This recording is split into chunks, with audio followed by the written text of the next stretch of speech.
and make sure this connects.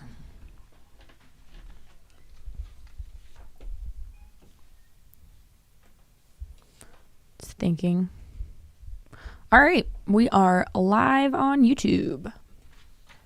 Hey everybody, it's Dale Jr. for the Dale Jr. Download here with the Ask Junior portion of the show. You guys have been sending in your questions to Xfinity Racing on Twitter every week, and we appreciate them. They've been great, and this is a fun part of the show that we get to include in each episode of the Dale Jr. Download. So we're just talking about our guest today, Michael Fatback McSwain. A lot of y'all been asking what he's up to and how to get him on the show. If you don't remember or haven't ever heard of him, he was a colorful character. He was a crew chief in the sport for Bobby Labonte, Ricky Rudd, and other drivers. We're going to learn about his career and how he got started, which is pretty interesting, but also why he left. He just left the sport for whatever reason, and you don't really see a lot of people that make a career in NASCAR just disappear, but oftentimes they do, and you want to know what's better than racing. Why would you leave? So we're going to hear what his reasons were, and there was a lot of other things that went on during his career that are pretty interesting. Confrontations. He always had a good sound bite during his interviews on the pit box. But anyhow, he'll be in here later. If you haven't checked out the Dirty Mo Media YouTube page, I mean, you guys are here. You might as well watch Roots and Revival. It's a 6-part series that we have created at Dirty Mo Media around the North Wilkesboro Speedway Revival and the races happening there. It's very easy to consume. It's really short. It's a lot of fun. But it gives you a great idea, if you can't be at North Wilkesboro, what it feels like to be there and what all is going on. So, amazing job by the crew at Dirty Mo Media to put together something so fantastic, and I hope you'll enjoy it. But anyways, let's get to your questions. Well, the first one actually trends along with the North Wilkesboro stuff.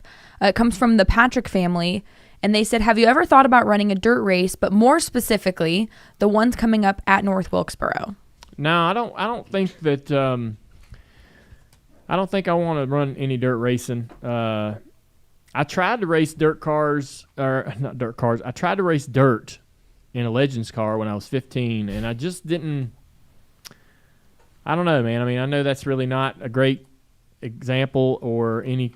I know that's probably not a great combination as far as Legends cars to be able to really get an idea of what it might be like, but I think that if you're 47 years old and you've never raced dirt, that you're not going to be very good at it for a while. And everything that I've ever heard about dirt racing is it's a hell of a discipline. Like you have to, we had Casey Kane in here a couple years ago, and he was talking about getting back into racing his sprint cars, and he said, I need to run every week. I go out there and I'm not even close, and I'll need to run 6 months, or I'll need to run for I'll need to run a lot to even get to where I can be competitive. And so, I think that says a lot about how difficult that discipline is and how much effort and time it takes to be able to be good at it. You don't just kind of show up and figure it out. The tracks are so complex in the way they change and how the moisture in the surface and the tire and all of the different things that play a role in the setup of the car alone. I mean, there's all kinds of these variables that are critical to being successful at dirt racing, and to not know anything about any of that, I think it would be kind of very disappointing. I think if I went to run, I'd be frustrated more than anything about not knowing what I'm doing and why I'm doing it and how to get better. But if somebody like me wanted to run dirt, I think you'd call up a guy like Kenny Schrader or Kenny Wallace and say, hey, take me to the track and let's just play. Justin Allgaier's got a car, and you just go to the racetrack on a Wednesday or something like that and just have fun. And then, if it comes natural, that's one thing, but it probably won't. And it's probably you're gonna probably find it to be difficult and a big challenge. And then it goes back to what Casey said, like if you want to be good at it, you got to do it every week. I sense that even with the Xfinity cars. Every year that I race and I do just one race, every time I go to do that one race, I fell further and further behind, and it's harder to go out there and be competitive. Each time it gets even tougher, right? And so you can't be good at anything unless you're 100% invested in it, and you can't do anything part-time and be great. So I think that's a big track, 5/8 mile, a little bit bigger than a half mile. Probably not the first place you need to go run your first dirt race on. Probably need to go somewhere slow and without any walls, because you're probably going to fly off the racetrack a few times. You're going to spin out in front of people, and they're going to need to be able to avoid you without hitting walls. And it's just going to, it's probably a bad idea to be heading there for your first dirt race for anybody.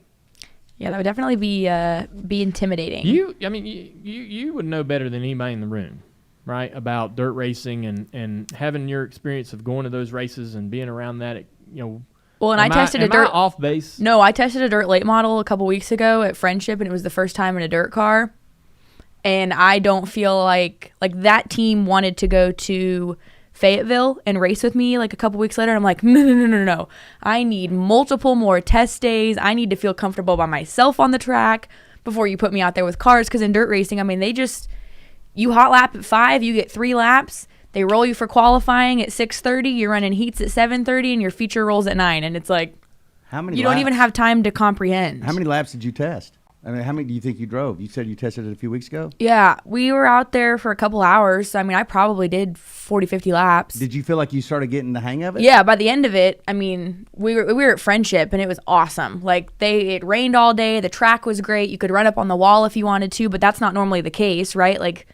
The changing racetrack was the scariest part of me, is sometimes you'd have to run the bottom and there'd be a rut, and then you'd move up on the track. And I just don't have the knowledge as a driver in dirt racing to how quick that track changes and adapts. That's what makes these guys good, is they're looking for grip and know the difference between a slicked off track and a rubbered track, and it's mad respect for those people. There's so many more factors I feel like that play into dirt racing than pavement racing. That's exactly a great point, and exactly why I think that it'd be frustrating, because, like you say, I would be learning so much every lap. Yeah. Yeah, and I would be the last one to know everything going on as far as how the track's changing, because even on iRacing, man, I get on iRacing and it's trimmed down as far as it's for everyone, right? Right. It should it's not as complex as the real world experience for sure.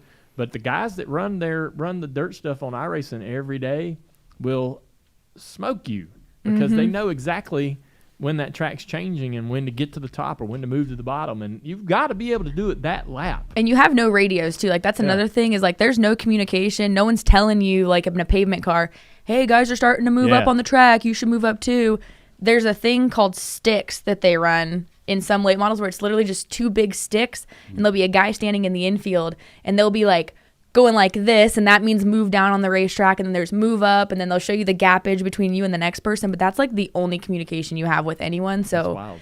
Makes I'd never heard of that. Yeah, they run stick signals is what they're called, and that's the only form of radio communication. That's fascinating. Yeah. Crazy. Wow.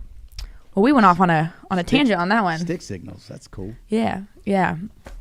Some of them have light up. They look like the airspace ones, the air traffic control ones. It's pretty neat. Yeah. This next one comes from Michael Erickson. It says, it seems drivers are retiring way younger than they used to. Do you think the media is forcing drivers to think about retirement earlier than they want to retire? The media? That's what it says. Well, I don't really know what that means. I don't think the media is influencing guys to retire. I think that, I don't really sense that guys are retiring earlier. It doesn't feel that way to me. Name me a guy that retired early. Name me a driver. I can't think of one. Carl Edwards jumps out to mind. Yeah. But I think that was sort of a weird situation. That was unique circumstances. That's right. And so I would say to that, it's case by case. Harvick and Denny and these guys are running their career. if this guy, if we're talking about over the last 5 decades, yes, because I mean, Richard Petty, Bobby Allison, Right. Dave Marcus. I mean, all these guys raced in their 50s. Harry Gant. But I don't think that for whatever reason, I think the average retirement now is anywhere around 43 or 43 to 47 is kind of where I feel like most guys are considering hanging it up. Talking to some drivers that have retired, there's some guys that wish they hadn't. We know that Rusty Wallace feels like that he had a couple more good years left. But I've talked to other drivers that have retired that think they should have probably retired a couple of years sooner. So it's really a case by case. I don't feel like guys are retiring sooner. And when I hear that, I think that if somebody retired at 38, right, that would be early for me. Well, perhaps he's talking about Ty Dillon's announcement, and then maybe even. Is he retiring? Well, isn't he saying he's giving up racing? Is that not right? I didn't see that. I know he's out of a ride, but I don't know if it's. I thought Ty Dillon and then Eric Almirola did, but I don't think he's going to retire Eric's either. changing his mind. Yeah, he's changing his mind. So Ty Dillon said he's still going. He's ready to keep going. Okay. Yeah. I kind of took this as like I think kind of when you get to like Kevin Harvick's age, Kurt Busch, which isn't like necessarily the youngest, they kind of start bringing it up a little bit more than. I think it's family situations. Like I think you start having these kids that are going to school, and Keelan's racing, and Kyle just mentioned that he's going to race as long as he can. Yeah. He's got like 10 years, but like you get Brexton racing, you get like the family. I mean, I don't think media, like you said, has anything to do with it. Yeah. I think most guys are retired by something, by the inability to find a ride or injury or whatever. They know not many of these guys, only a very, very small percentage of drivers are deciding that on their own and making that choice for themselves. I agree with that. This next one comes from our YouTube chat. It's from Josh Seda. He said, with the split schedule between NBC and Fox, and obviously certain tracks falling in the Fox schedule, is there one that is on that schedule that you don't get to call for NBC that you would like to to have the opportunity to call at that track? Daytona 500. I would love to be able to feel the nerve and energy and excitement building up to the start of the Daytona 500, the beginning of the year. Everybody's at the track. I mean, I've been there, obviously, but not as a broadcaster, so I kind of have an idea of what that emotion's like or that feeling's like or the intensity and excitement around that race is. But I think, coming on air, right, bringing everybody, introducing the new year, right, to all of the people that are listening at home or watching at home has to be a lot of fun. And everybody's in a great mood. Racing's back, and so I think that would be a lot of fun to call that race and kick off the year because it's you want to be there. I've came up with ridiculous reasons to be there over the last several years just to have a purpose. But so it's that would be top of the list for sure. And I think after that, I don't know. I don't have any races that are happening throughout the year with Fox that I go, man, I wish we were calling that one. We get a pretty good little batch of races at the second half of the year that keeps me pretty content. And this last one comes from Curious George. It says, what is the last TV show or series you've binged? Are you a binge watcher? Like if you find it a series, it's like that is the series. Mike's like he and Amy. They'll get caught on the show. Yeah, I will. And that's it.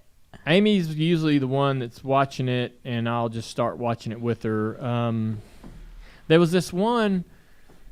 There's one. I guess the last one. There's a lady that time travels back to medieval times, and she has like a family there and a family in current times. Amy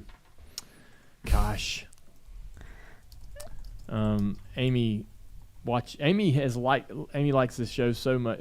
Anyways, Amy will start watching the show. I'll watch it with her and get wrapped up in it, and then we'll binge it. And Amy likes this one so much that now she has went and rewatched the entire series a second time. Has anybody ever done that? Yeah. I thought that was profound. Yeah. My girlfriend would do that. It's like a comfort show. They know what's going to happen, so it's like background music at this point. Yeah.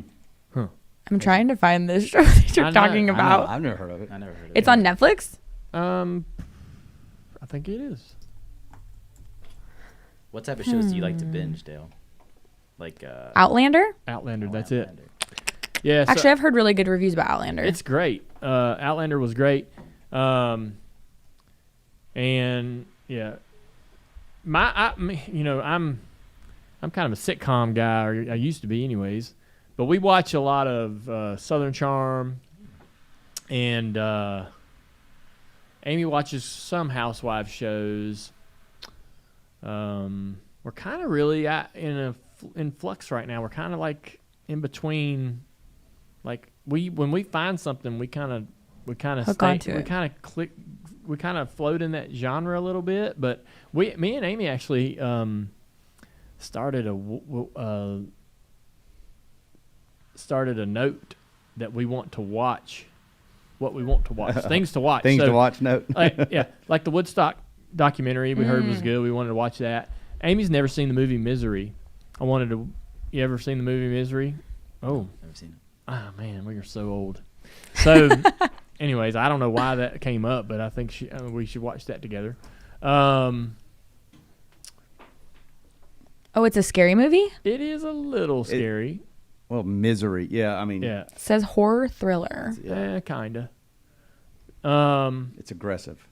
Heart Like a Wheel. So that was a movie about Shirley Moe Downey, drag racer from back in the 60s and 70s, I guess. Maybe it was probably made in the 70s or early 80s. I thought we should watch that. 1883 is on our list to start watching. We haven't started watching that yet. Oh, I love that. That might be the last one I binged. Yeah. 1883. Perfect. Well, that just added to the list of things I apparently need to watch, Yeah. catch up. But that is it for this week's Ask Junior. Appreciate everybody sending in some great questions, and I hope everybody's having a great week so far.